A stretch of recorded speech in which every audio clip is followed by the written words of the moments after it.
جس کام کو آپ سمجھتے ہو نا کہ یہ زندگی کا اتنا ناممکن کام ہے، یہ ہو ہی نہیں سکتا یا ہو ہی نہیں پا رہا،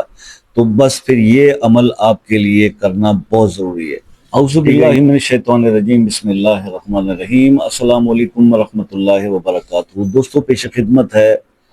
حاجت کا تیز اثر وظیفہ۔ کسی بھی حاجت کے لیے تیز اثر وظیفہ، جب کوئی وظیفہ کام نہ کرے تو یہ عمل کر لیں۔ یہ انتہائی زبردست عمل ہے، اللہ تعالیٰ کے 2 اسماء ہے، ان کا یہ عمل ہے، اور یہ صرف 11 دن اگر کوئی کر لے، اور وہ بندہ کرے جو بہت سارے وظیفے کسی بھی ایک حاجت کے لیے کر کے تھک چکا ہے اور اس کا کام نہیں ہو رہا، تو پھر وہ اس عمل کو پورے یقین کے ساتھ کرے، انشاءاللہ اللہ تعالیٰ اس کی وہ حاجت ضرور پوری کریں گے، کتنا بھی مشکل کام کیوں نہ ہو، کوئی بھی پرابلم اٹکا ہوا ہو۔ تو اس کے لیے آپ کریں گے کیا؟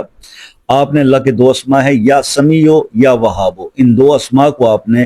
313 بار صبح یعنی فجر کے ٹائم پہ ہو اور عشاء کے ٹائم، صبح شام آپ 2 ٹائم اس کو کریں، اول آخر 3 بار درود شریف کے ساتھ 11 دن ان کو پڑھیں، انشاءاللہ آپ کی وہ حاجت پوری ہو جائے گی، آپ کا وہ اٹکا ہوا رکا ہوا مشکل کام انشاءاللہ ہو جائے گا۔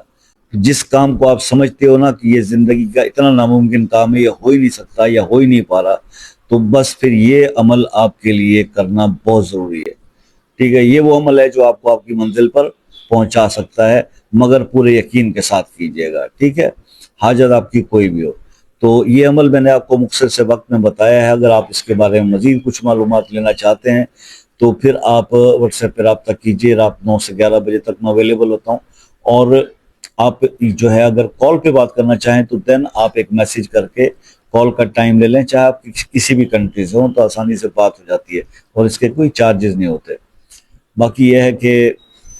ایسے معاملات بھی زندگی میں بعض اوقات آتے ہیں، اور اکثر آتے ہیں، کہ انسان سوچتا ہے یار میں 5 وقت نماز بھی پڑھ رہا ہوں، بعض لوگ تہجد بھی پڑھ رہے ہوتے ہیں، بہت اللہ کا ذکر کر رہے ہوتے ہیں، ورد کر رہے ہوتے ہیں، تسبیحات پڑھ رہے ہوتے ہیں، لوگوں کے بتائے ہوئے ہم وظائف پہ عمل کر رہے ہوتے ہیں، لیکن کوئی کام ایسا سٹک ہوتا ہے، یہ وہ ایسی کوئی حاجت یا ہوتی ہے ضرورت، جو وہ دعا اس کے بارے میں قبول نہیں ہو رہی، تو اس کے لیے ایسی کوئی سچویشن اگر آپ کی زندگی میں ہے، کوئی ایسا کام ہے جو جس کے بارے میں، اب وہاں پر کیا چیز کام آتی ہے؟ وہاں پر بے لوث دعائیں کام آتی ہیں، وہاں پر وہ دعا کام نہیں آتی جو کسی ہم بابا جی کو پیسے دے کے کہتے ہیں نا کہ آپ ہمارے لیے دعا کریں، وہ نہیں، جو بے لوث دعا ہو، جو کسی کے دل سے آپ کے لیے نکل جائے، تو کوشش کیا کریں ایسی دعاؤں کو اکٹھا کرنے کی۔ تو بھائی، اگر کوئی ایسا مسئلہ آپ کی زندگی میں آ گیا جس نے آپ کی زندگی کو اجرن کر رکھا ہے، تو آپ وہ مسئلہ اپنے نام کے ساتھ ویڈیو کے کمنٹ سیکشن میں لکھ دیجئے، انشاءاللہ اسے اپنی خصوصی دعا میں شامل کریں گے، کیا پتہ اس فقیر کی دعا آپ کے بگڑے ہوئے کام کو سنوار دے، اللہ تعالیٰ قبولیت کا شرف دے دیں۔ تو اس لیے کہتا ہوں کہ اپنا وہ مسئلہ اپنے نام کے ساتھ کمنٹ سیکشن میں لکھ دیں، اس کو خصوصی دعا میں شامل کریں گے۔ آپ سے بھی ہمیشہ یہ ریکویسٹ رہتی ہے کہ دعاؤں میں یاد رکھیے گا، زندگی رہی تو انشاءاللہ نیکسٹ کسی ویڈیو میں آپ سے ملاقات ہوگی، تب تک کے لیے اجازت دیجیے، اللہ حافظ۔